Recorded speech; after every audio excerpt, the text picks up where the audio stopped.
예, 여기 와서 여러분들이 중국에 대해서 이렇게 들으시니까 중국의 미래가 없다라는 사실이 지금 뭐 발표하신 두 분, 그리고 토론하신 우리 박상무 선생께서 중국의 미래가 없다라고 이제 말씀을 하셨습니다.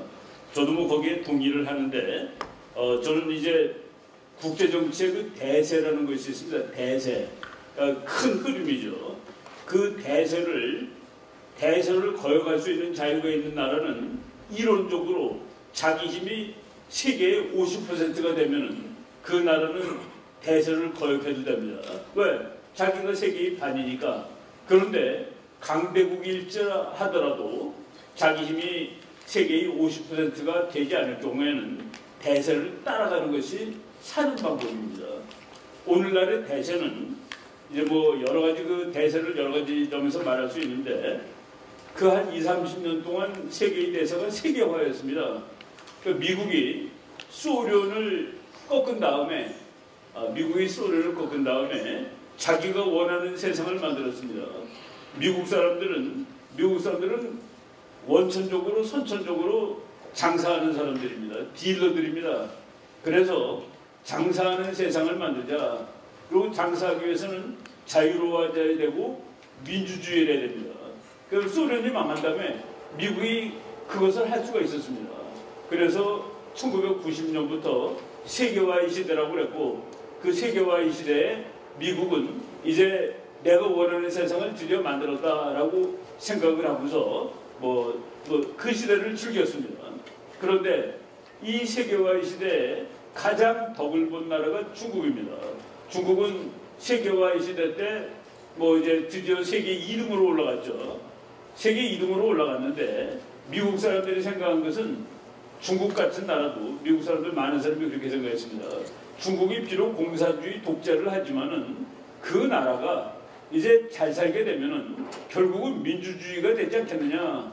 그리고 심지어 미국의 어떤 사람들은 중국이 미국보다 더 잘 사는 나라가 되고 세계에서 제일 강한 나라가 될지라도, 중국은 그렇게 되면은 미국 비슷한 나라가 되니까 그래서 세계는 괜찮아져 라고 생각했던 것이 그 미국 사람들이 지난 한 30년 가지고 있는 생각인데, 그 생각에 대해서 많은 사람들이 그렇지 않을 거라고 대항을 했죠. 그 두 가지 논리가 서로 싸우고 있었습니다. 야, 그래도 세계화가 더 좋아. 아니야, 국가 위주로 돼야 되지. 지금 이 국제정치의 싸움은 미국이 주장하는 미국을 위대하게 라는, 영어로는 MAGA라고 그럽니다. 마가라고 그러는데, Make America Great Again 이라는 트럼프 대통령의 미국 중심주의, 거기랑 싸우는 것이 바로 시진핑의 중국몽입니다. 그런데 MAGA, 미국을 위대하게는 지금 세계화에서 탈피하고 국가를 더 중시함으로써 미국을 더 위대하게 하겠다는 것이고, 시진핑이 말하는 중국몽은 세계화를 더 확대시키는 겁니다. 세계로 더 나가는 겁니다. 이 두 주류가 싸움을 하고 있는데 미국이 이기게 되어 있습니다. 미국이 왜 이기는지에 대해서 많은 사람들이 좀 궁금해하는데, 2008년에 미국의 그 레만 브라더스가 이제 무너집니다. 그럴 때 우리나라 사람 거의 100%, 그리고 세계 많은 사람들이 이제 드디어 미국의 시대는 끝났다, 중국의 시대가 온다라고 다 믿고 있었습니다. 그런데 그렇게 믿고 쓴 사람들의 압도적인 다수는 경제학자나 경영학자들이었습니다. 이 군사 전략을 하는 사람은 그런 말을 한 적이 한 번도 없습니다. 그런 말을 한 적이 한 번도 없는데, 제가 그 2008년 무렵부터 미국과 중국 앞으로 어떻게 될까라는 주제에 대해서 글도 많이 쓰고 강연도 많이 이제 했었습니다. 제가 앞으로 30년 후에, 2008년에 그렇게 얘기했습니다. 앞으로 30년 후, 그러니까 한 40년 무렵에 물어봤어요. 들으시는 분들한테 어느 나라가 세계 1등이 되겠냐 그러면은 거의 대부분 중국이 1등이 될 거라고 얘기를 합니다. 그래서 그렇지 않다고, 미국이 그때도 1등으로 남아있을 거라고 얘기하면은 왜 미국이 1등으로 남아있을 거라고 얘기를 하느냐. 지금 2008년 상황 보니까 미국이 내일모레 붕괴될 것 같은데 라는 그 반문이 나와 있는데, 미국이 2040년에도 1등으로 남아있는 이유는 아주 간단합니다. 우리가 미국에 대해서 한국 사람이 잘 모르는데 미국이라는 나라는 전쟁에 지지도 않은 채로 평화롭게 자기의 1등의 지위를 2등한테 양보하는 그런 전략 문화를 가지지 않은 나라라는 얘기입니다. 미국은 평화적으로 자기가 1등이기 때문에 얼마나 좋습니까? 그런데 그것을 평화적으로 양보, 중국이 2등이든 일본이 2등이든 관계없습니다. 어느 나라가 2등이든 2등이 도전자가 되는데 미국은 자기가 가지고 있는 이 끝내주는 지위를 2등한테 전쟁에 지지도 않은 상태에서 양보하지 않는 나라다. 근데 미국뿐만이 아니라 이 지구에 있는 어떤 최대 강국, 어떤 패권국도 도전자한테 자신의 지위를 평화적으로 물려준 적이 없습니다.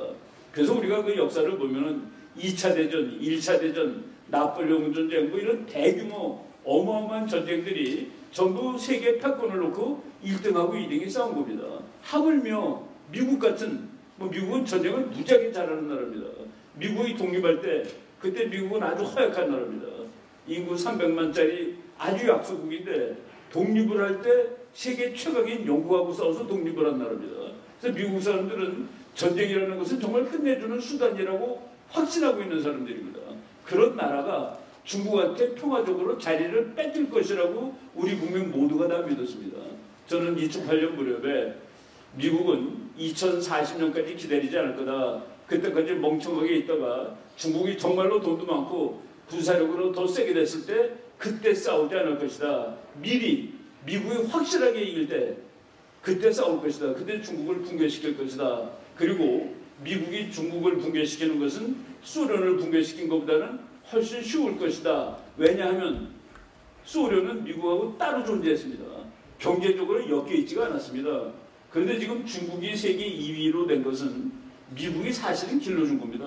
미국하고 엮여져가지고 세계 2위가 되는데 바로 미국이 그 엮임을 풀어주면 되는 겁니다. 그럼 중국은 몰락하게 되어 있는 겁니다. 요새 미국 학자들이 많이 쓰는 말이 디커플링입니다. 그리고 글로벌 서플라이 체인, 그러니까 세계 공급망, 미국은 소비자, 중국은 생산자 이런 식으로 돼 있는데 거기 그 구조에서 중국을 빼버리겠다. 이제 물건을 미국에서 만들거나 또는 중국이 아닌 베트남에서 만들거나 중국이 아닌 인도네시아에서 만들거나 중국을 이제 거기서 떼어내겠다라는 얘기입니다. 그런 내버려 망하는 거예요, 중국이. 중국이 미국에 의해서 망해지는 겁니다. 왜? 덤볐거든요. 아직 크기 전에 미국한테 덤볐습니다. 미국 사람들은 서로 돈 열심히 벌고 싸움하지 말고 잘 살자라는 세월을 만들었는데 중국이 내가 1등 되고 싶어 그러면서 미국한테 대들었고 그것이 이제 여러 가지로 나타나는데 그 싸움, 이 싸움이 그래도 설마 싸우겠냐? 화해하고 타협하고 그러지 않겠어? 라는 것이 이번 코로나 사태로 이제 끝났다는 얘기입니다. 미국은 저것이 정말 우리를 죽이겠다고 내밀 수도 있는 나라구나. 그래서 이제 돌이킬 수 없는 그런 시대로 이제 세계가 가고 있습니다. 그러니까 미국이 도전자를 무참하게 작사를 내가지고 자기 혼자 1등으로 남으려는 이런 시대로 가고 있는데 대세를 약한 나라가 대세 건드리면은 세월이 바뀌었을 때 그 약한 나라는 죽습니다. 그게 바로 고종 때 그랬습니다. 고종 때.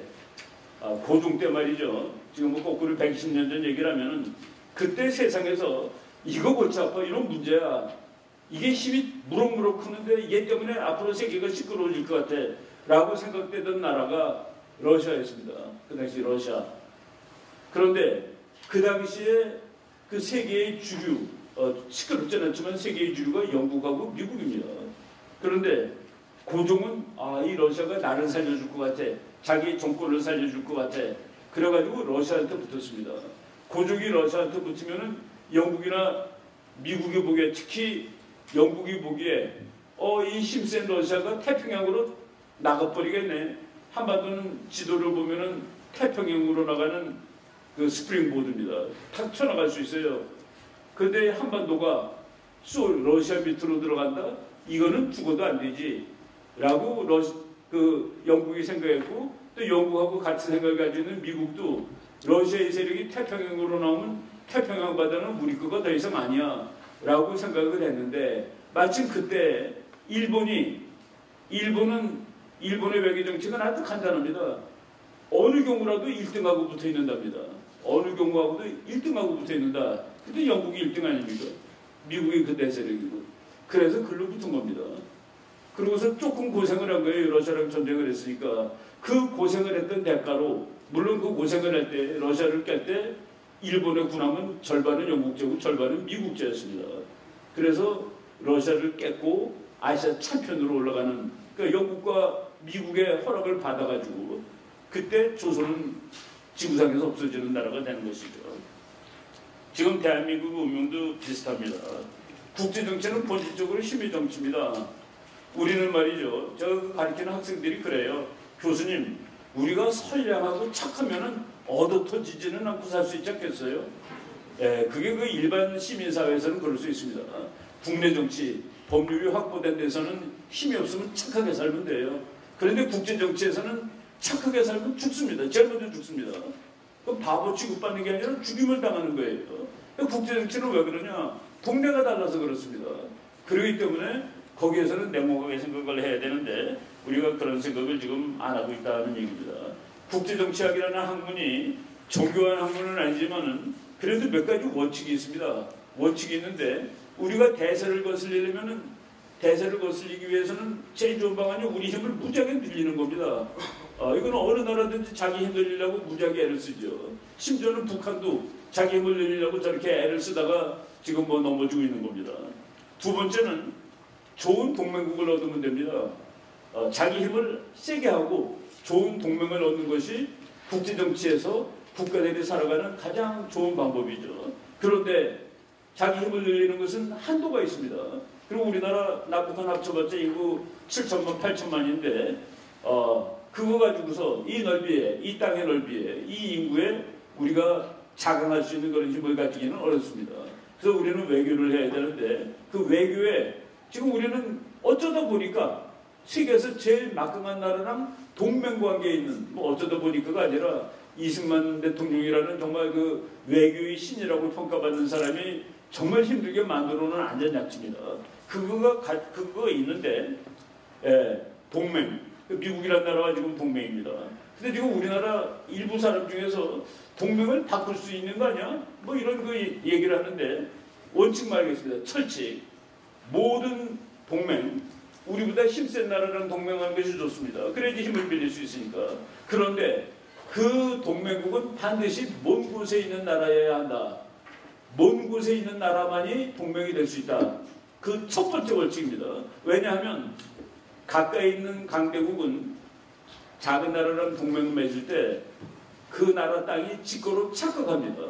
강대국에 있어서 강대국이 약한 나라랑 동맹을 맺는 이유는 땅을 빌리기 위해서, 기지를 빌리기 위해서. 그래서 기지동맹이라고 얘기를 하죠. 우리가 만약의 경우 일본이 너무 무서워서 중국의 힘을 빌렸다. 중국과 동맹을 맺었다.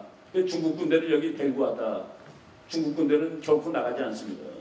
이 땅이 자기구가 되는 겁니다. 역으로 일본이 너무 무서워서 그러니까 중국이 너무 무서워서 일본 군대를 불러왔다. 그러니까 일본 군대가 들어오면 안 나갑니다. 왜? 이거 내가 점령했는데. 그래서 철칙, 강대국하고 동맹을 맺을 때 이 땅을 자기 나라 땅으로 착각할 수 있는 나라, 문자를 쓰자면은 테리토리얼 인터레스트를 가지고 있는 나라는 동맹을 맺으면 안 됩니다. 바로 세계에서 몇 대 강국 중에서 이 땅의 땅덩어리에 대해서 이익이 없는 나라가 미국입니다. 그래서 미국하고 동맹을 맺는 것이 철칙 1에 맞는 겁니다.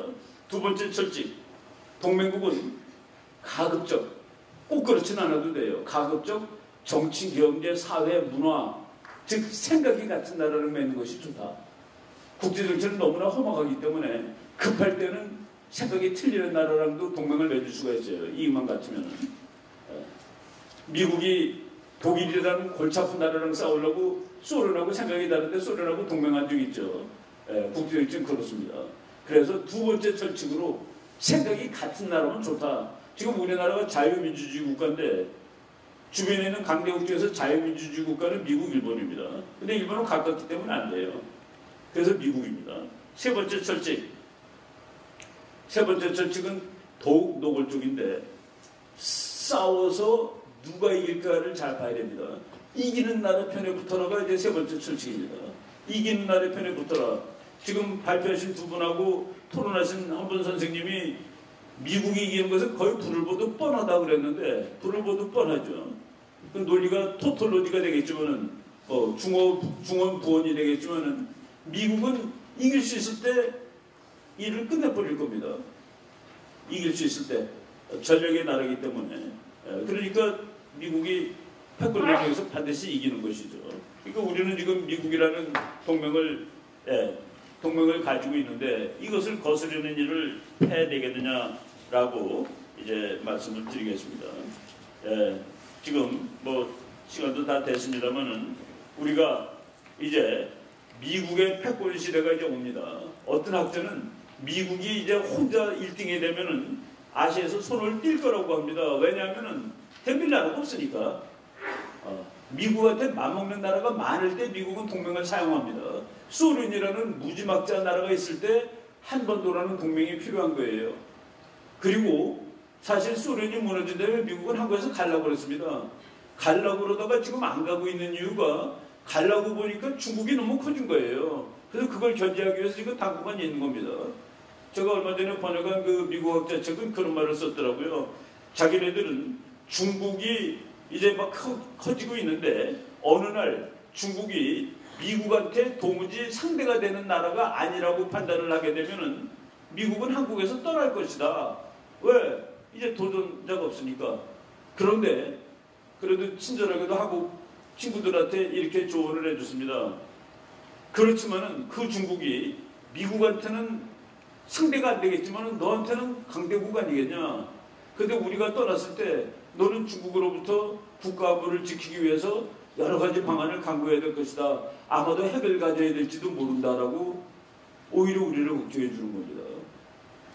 지금 우리가 지금 하나 잘못 알고 있는 거 중국이 앞으로 30년 후에 미국을 앞선다는 그 잘못. 두 번째, 국제정치에서 착하게 지내면은 얻어 터지지는 않고 살 거다라는 국제정치에 대한 잘못된 인식. 이분들이 현 정부가 뭐 미국이 미워서 중국하고 친해졌는지 뭐 그런 거 잘 우리가 깊이 분석할 필요가 없겠습니다. 아무튼 이 대세에 거스르게 될 경우, 그리고 대세는 이미 결정된 겁니다. 대세가 미국이 패권으로 가고, 심지어는 어떤 사람은 2등은 일본이라고 얘기합니다. 세계 2등은. 아시아 1등이 일본이라고 얘기하는 학자들도 지금 많습니다. 중국이 아니라. 근데 바로 우리가 일본한테는 매일 싸우자고 그러고 중국한테는 매일 밀리고 있고, 과연 이것이 금명간 다가올 이 세상에서 우리가 올바르게 처신하는 것이냐에 대해서 심각하게 고민해 봐야 되고, 그런 의미에서 저는 조성환 교수가 이 제목 아주 참 잘 잤다고 생각합니다. 중중에 늪에 빠지다. 늪에서 빨리 나오도록 우리가 노력을 해야 되겠다라고 말씀을 드리고 제 토론을 마치겠습니다. 고맙습니다.